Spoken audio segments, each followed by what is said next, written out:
very unfortunate that we are going back to the dark days. I may not know about the 60s and 70s, I may not know much, but from the 80s and the 90s, I know the struggle that has gone on in this country. The struggle for independence, for devolution, for democratic space.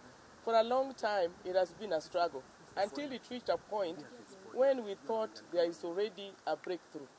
I want to castigate very, very categorically the harassment on members of parliament, both the National Assembly and the Senate. It is very unfortunate that we are at it again. Before the Jubilee government came into place, it was widely thought that maybe a younger people, maybe a digital or a .com would do a better job.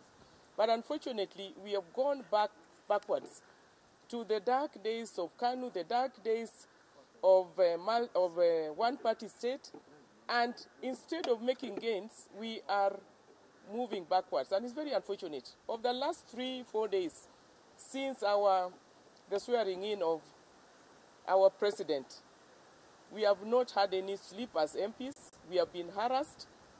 The latest that you have done is to take away our security, which is not a favor that anybody is giving anybody. Because we are elected leaders, we hold constitutional offices, and it is upon the nation not only to give security to members of parliament, but I think all Kenyans. So if we are going to be exposed like this, anybody or anything can happen. Who will take responsibility? They will turn again and say it is the NASA, that we are the ones who are creating all these things. Like I hear they already saying that one of the principals was just creating the insecurity that was experienced in his home.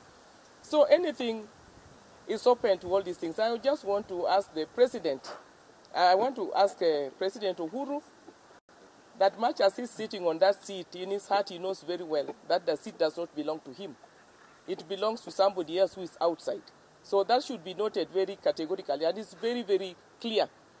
Kenyans know, we all know, who should be sitting on that seat. And I want to say that it is unfortunate that in Kenya, what is somebody's is given broad daylight, to just take it and give it to somebody. And you want Kenyans to move on. We are not going to move on. We are going to fight to the last, to the hilt. And another thing that I would like to state is that I want to commend Deputy Party Leader, the ODM, for what he did on Tuesday. He saved the day. It was very unfortunate that leaders can sit, agree, and all Kenyans were waiting. It was a big day, and then some people just see it fit not to appear. It is unfortunate, but we want to thank Governor Joho for standing by Baba and for being there to be counted. Everybody has a time in life to write history or to destroy themselves, and I think that day was the day that Joho stood up as a leader. He has always stood by Baba, by NASA, by ODM as a party, but on the 30th of January was the climax of it. And I want to commend all Kenyans who braved it, because everybody feared for their lives. All of us feared. But we committed ourselves to God, who is our creator, and Kenyans came out in their thousands, in their millions. I believe the number I saw there was more than 5 million Kenyans. Nobody transported them. They came on their own volition. And they wanted to witness that great day history being written in this nation. And moving forward, we are going to do our best to make sure that Kenya finds its rightful place to be a democratic country, a place where it's safe, where we can move, we can go about our business as usual, and we can be dreaming of a better and a more prosperous Kenya.